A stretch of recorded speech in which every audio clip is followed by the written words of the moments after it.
but her sad face turned to a furious one in seconds. She jumped up from the couch and glared at me with bloodshot eyes. She was a small woman, but it scared me. I've had enough of your nonsense. I'm going to throw you out of my house, and your good-for-nothing cheating dad, too, Mom yelled. You're a paranoid freak. Dad would never cheat on you, I managed to scream. Kraft mac and cheese. It's the easiest because it's the cheesiest. Ella had heard our screaming and come running. To Mommy Dearest's defense, I'm sure. Oh, really? Well, take a look at this. And of all the people, Anna sent it to me. She'll make sure I'm a laughingstock. And with that, she thrust her phone screen in my face. I could tell in an instant that it was Dad, in what seemed to be a really fancy restaurant. Sitting next to him was a beautiful blonde woman dressed in red. They seemed to be having a good laugh. I fell silent for a few seconds, trying to take it all in. Could this be, what was her name? Emily? I just looked at her coldly and said, So what if he is cheating on you? You deserve it. You cheated on him first. Mom stood frozen on the spot, her eyes wide, her mouth slightly open. Ella looked equally stupid. Aha! I know you cheated on Dad with Jack, and I will always hate you for it. I was shaking now. Mom sank to the couch. After what seemed like ages, she looked at me and said, Oh, Mallory, you've got it all wrong. She then explained that she had made a bad investment decision with Jack behind Dad's back. Jack had turned out to be a con man and had run away with all their money. It was a huge blow. Wait, she expected me to believe her nonsense now? Really? No. My dad was better than her, and we all knew that.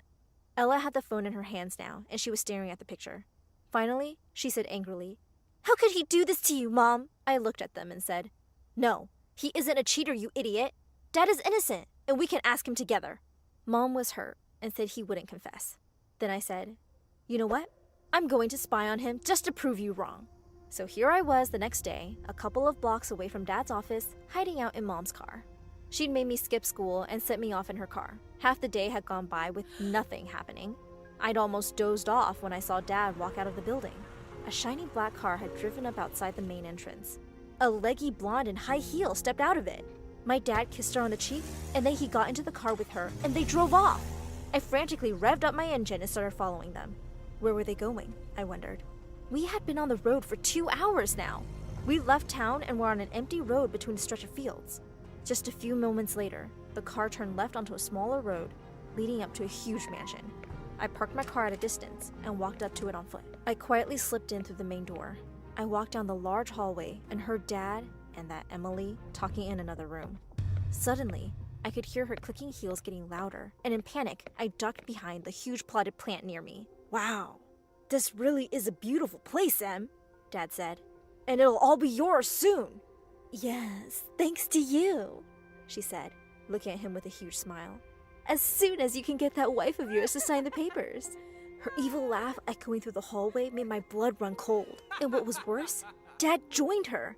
That wasn't the worst of it. They started going up the stairs, and suddenly Emily lost her balance. Dad was quick to catch her. Oh my God, Em, are you okay? You really shouldn't be wearing such high heels, Dad said. Oh goodness, yes, I'm fine. You're right, I should be more careful. What with the baby on the way? She smiled shyly up at Dad, who smiled back and they went upstairs. My legs shaking, I bolted towards the door and ran to my car. Felt so heartbroken. I drove back home like